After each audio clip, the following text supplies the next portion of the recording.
할렐루야. 주님의 말씀과 함께 하루를 열어가시는 여러분들에게 주시는 주님의 은총이 더욱 가득하신 복된 하루 되시기를 축복합니다. 목사로서 하나님께서 짝지어 주셔서 부부로서의 시작을 알리는 그 결혼식에 주례를 할 때가 있습니다. 주례할 때 당부하는 것은, 부부가 되는 것은 이전과는 다른 삶을 사는 것임을 꼭 알아야 한다는 것을 당부합니다.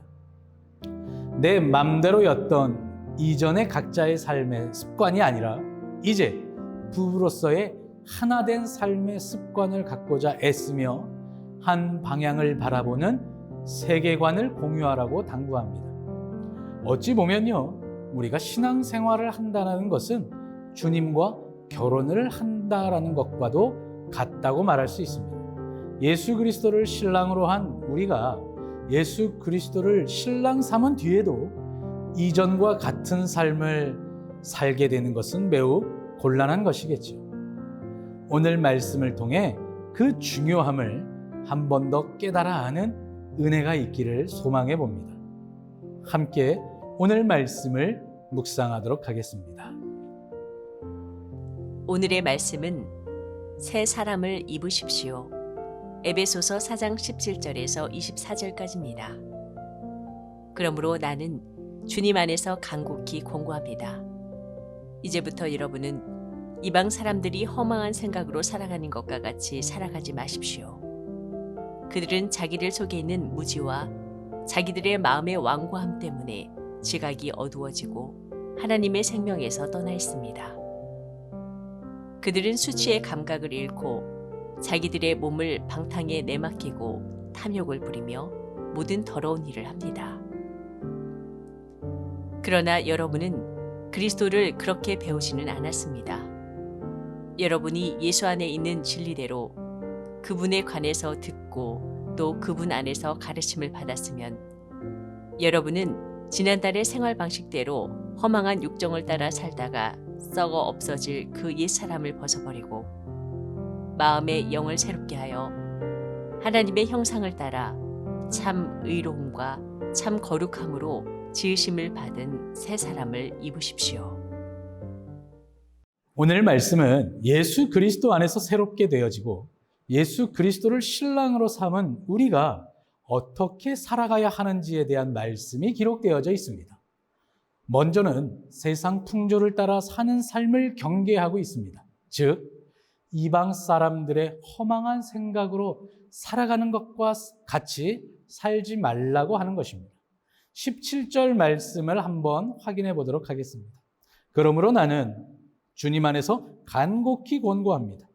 이제부터 여러분은 이방 사람들이 허망한 생각으로 살아가는 것과 같이 살아가지 마십시오. 아멘. 그렇다면 허망한 생각으로 살아가는 것이 무엇일까요? 그 답을 18절과 19절에서 찾아볼 수 있습니다. 그들은 자기들 속에 있는 무지와 자기들의 마음의 완고함 때문에 지각이 어두워지고 하나님의 생명에서 떠나 있습니다. 그들은 수치의 감각을 잃고 자기들의 몸을 방탕에 내어 맡기고 탐욕을 부리며 모든 더러운 일을 합니다. 아멘. 하나님의 생명에서 떠나 수치를 모르고 방탕하며 탐욕과 더러운 일을 하는 삶의 모습이 허망한 생각으로 살아가는 것이라고 말씀은 우리에게 전하고 있습니다. 왜 이것이 허망한 생각으로 사는 모습이 될까요? 그 답을 22절에서 찾아볼 수 있습니다. 여러분은 지난날의 생활 방식대로 허망한 욕정을 따라 살다가 썩어 없어질 그 옛사람을 벗어버리고, 아멘. 앞서 설명한 삶의 모습이 허망한 것은 썩어 없어질 것이기 때문입니다. 우리가 연속해서 살펴보았던 이방 사람들의 허망한 생각, 그리고 그들의 악한 모습들은 결국 썩어 없어질 것이기 때문에 라는 것으로 결론되어지고 있습니다. 그렇기에 여러분, 우리의 삶을 썩어 없어질 것에 투자하고 시간을 들이고 노력을 들이고 공을 들이는 것이 아니라 썩어 없어지지 않는 영원한 것을 추구하며 살아가야 한다는 것입니다. 여러분, 썩어 없어지지 않는 그 영원한 것이 무엇입니까? 바로 하나님입니다. 그렇기에 우리는 오늘 말씀에 기록된 22절과 23절의 말씀처럼 우리의 마음의 영을 새롭게 하여 하나님의 형상을 따라 참 의로움과 참 거룩함으로 지으심을 받는 새 사람을 입고 살아가야 한다는 것입니다. 썩어 없어질 허망한 것들로 가득 찬 세상의 풍조가 아닌 영원하신 하나님의 형상을 따라 살아가시는 여러분들이 되시기를 주님의 이름으로 축복합니다. 사랑하는 성도 여러분, 저는 오늘 말씀을 묵상하면서 한 선교사님이 떠올랐습니다. 이 선교사님의 이야기를 담은 영화도 있는데요. 바로 창끝이라는 영화입니다. 이 선교사님의 이름은 짐 엘리엇입니다.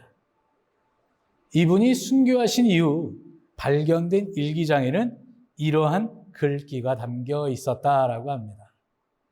영원한 것을 얻기 위해 영원하지 않은 것을 버리는 것은 결코 어리석은 선택이 아니다. 우리는 지금 무엇을 얻고 있으며 또 무엇을 버리고 있습니까? 혹시 영원하지 않은 것을 얻기 위해서 영원한 것을 버리고 있는 허망한 삶으로 가득 찬 옛사람의 모습을 갖추고 있는 것은 아닌지를 한번 살펴보시면서 그러한 옛사람의 모습이 아닌 영원한 것을 얻기 위해 영원하지 않은 것을 버리는 새 사람을 입으시는 여러분들이 되시기를 주님의 이름으로 축복합니다. 기도하겠습니다. 보라, 이전 것은 지나갔으니 새 것이 되었도다라 말씀하시는 그 주님의 말씀에 어울리는 새 사람의 삶의 모습이 우리에게 있기를 원합니다. 악한 세상 풍조의 모습에 어울리는 삶의 모습이 아니고 썩어 없어질 것을 취하고자 하는 그 허망한 삶의 모습이 아니고 영원하신 하나님께 영원한 영생을 얻고 그 영원한 것들을 바라보며 살아갈 수 있는 새 사람을 입고 그 새 사람의 삶의 모습으로 살아갈 수 있는 우리들이 되어지기를 원하오니 주님, 은혜를 베풀어 주시옵소서. 감사를 드리며 우리 구주 예수님의 이름으로 축복하며 기도하옵나이다. 아멘.